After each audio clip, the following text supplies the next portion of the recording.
Hey guys, welcome to Entertainment Talk Nation. I'm your host Rob. This video we're going to do a quick review of Super Bowl 48.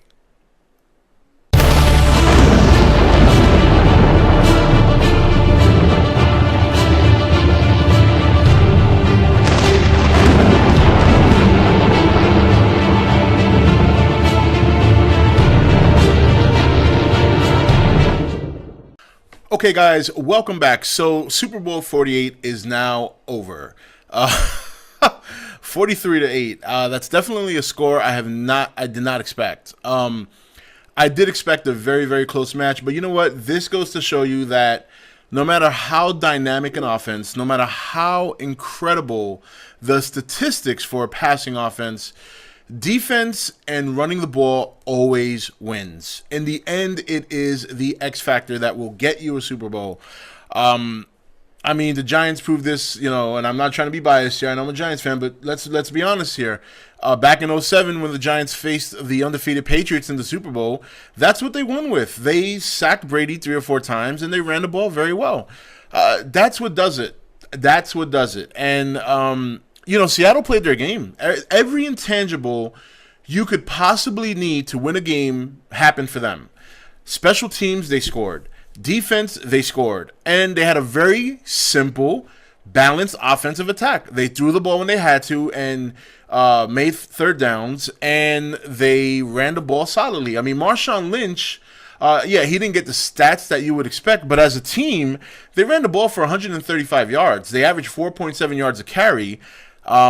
They were the number 4 rushing team in the league, and you know what they averaged? 137 rushing yards a game. So they did exactly what they've been doing all year, where Denver just choked. I mean, let's be honest. If Denver played their A game, this would have been a closer game. It would have been a very entertaining game. But the first play of the game was right there, gave you an indication of where this game was going. I mean, a flop. Whenever do you see bad communication on a team that's being run by Peyton Manning? And it was bad communication all day. The interception, the bot snap that went into the end zone. I mean, everything that could go wrong for Denver did go wrong. And it was. I stopped watching the game in the fourth quarter. I got to be honest with you. Once they scored, after Denver scored and then Seattle came back and scored again, that was it. I was like, okay, that's it. And I didn't have to watch the rest of the game to figure out what the hell was going on.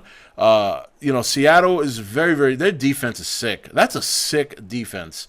They're fast, they're strong, and they're physical. They just manhandled Denver. I mean, forget about the score. Just look at the game. Look at the hits they were getting on these guys. And they only sacked Peyton once, but they were in his face all day, batting down balls, hitting him after he let the ball go. I mean, Peyton looked very un-Peyton-like, and for some reason, I mean, we know he's got a Super Bowl, but for some reason, when he gets in these big games, he just doesn't look like the Peyton you see all year. He's just, he's still going to go down as the greatest quarterback in history, and he's going to go down having a ring one way or another. He's got a championship already. He really has nothing to prove. But let's be honest here. I mean, for the most part, in most big games of his career, while he has won some and he has had big moments, the majority of his moments, he's choked. He's choked. He has. I mean, this was a choke performance, and it wasn't all his fault. The receivers fumbling, not hustling. The second interception was floating in the air, and there's the Denver receiver just standing there looking at it like a dumbass. Meanwhile, here comes the Seattle defensive back, or I think it was a linebacker, that ran up and snatched the ball. The guy was 5 yards behind the Denver receiver. How do you just sit there and let that happen? So it's not all Peyton. They just did not play their A game. They pick the wrong time to play a bad game. That's what it is. Now, I'm not taking anything away from Seattle's defense because Seattle was all over them. Seattle took them out of the game so early. I mean, you could just see. When they went up 22-0, honestly, right there, I was like, this game's over. This game's over. 22-0. And I know that sounds crazy because when you think about the offense Denver has, there's no way you could say it's over when you're down 22 at halftime because they could easily come back and put up 21 points in one quarter. What really put the nail in the coffin for me, though, was the ensuing kickoff on the second half. Oh, my God. I mean, Denver they just did not look like the same team. They didn't. and Seattle came to play. Seattle came to play, and for that I'm very happy because Seattle's never won a Super Bowl. They got their first Super Bowl now. Russell Wilson, a very young quarterback. What was he? Second year, already has a Super Bowl ring, and he's only going to get better. I mean, and you know, even though he didn't have a huge game, I mean, he had a good percent. His quarterback rating was 110. All right, he threw for a touchdown. He threw for 2 touchdowns, I believe, and over 200 yards. He had a great game. He had a great game. Even in a losing effort, Manning still throws for 280 yards, and there was what? How many? I mean, what was his percentage? I got to check it here because, excuse me, 34-49, which is still sick. It's the 2 interceptions that killed him. But, I mean, and Denver could not run the ball. Something, which I didn't expect them to because Seattle's defense is too good. But, wow, they didn't, I mean, they couldn't run the ball after a while because they were down by so much. But it just goes to show you that, like I said, defense always wins championships. It always does. Always, always, always.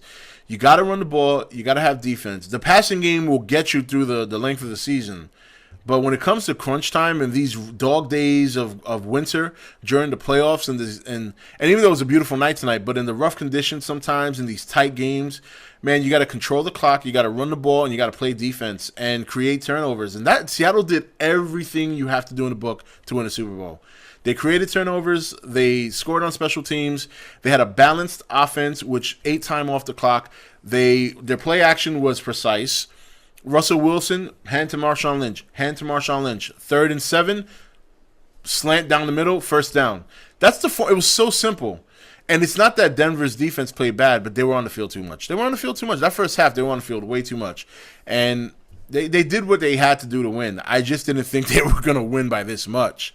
But I felt confident that Seattle could win the game because they're a gritty team. They have, like I said, they just have all the intangibles. You know, they don't have that flashiness, and flashiness doesn't win Super Bowls. Grit, tough physical play, a good running game, and solid defense will always pawn a flashy offense. Always will. It always has. Look at the Giants and the Bills in the 90s. I'm sorry, I'm using the Giants again. All right. I'm a Dolphin fan. Look at the Dolphins of the 70s. Before Marino, they were a grind-em-out team with Larry Zonka. Bob Greasy was a good quarterback, but he didn't have to throw for 5,000 yards. I think maybe he might have thrown for 3,000 yards one of their Super Bowl seasons. And what were they? They're the only team in football history to be undefeated.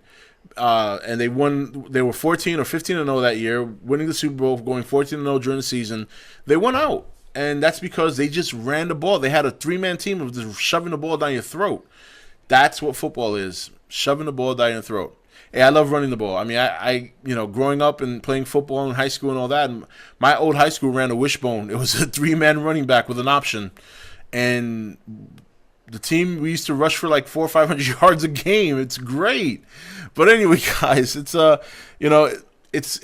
not one of the best Super Bowls in the recent history. I'm happy for Seattle. I like the competitive games. I always tend to root for the underdog. Like a couple of years back, I rooted for Arizona when they lost to Pittsburgh. But it was, it was what it was. Halftime show was pretty good. I wasn't expecting to enjoy it as much as I did. The only thing I know of Bruno Mars up to this point was that song that every girl in the world likes that he sang at the very end of the performance. My wife loves that song. But I thought his performance was good. Red Hot Chili Peppers was great to see them. Boy, Anthony Kiedis is in great shape, huh? Damn, that dude. He's in better shape than me. He's probably like 20 years older than me. So, but anyway, it was a great Super Bowl in terms of Seattle winning their first one. The game in and of itself was a fucking joke. I mean, like I said, the Denver just didn't show up. Between Seattle being as hungry as they were and Denver maybe they just thought they were going to have it easy and they got shell-shocked and never recovered. I don't know what it was, but nevertheless, there's always next year. Take it easy, guys. I'll see you next video.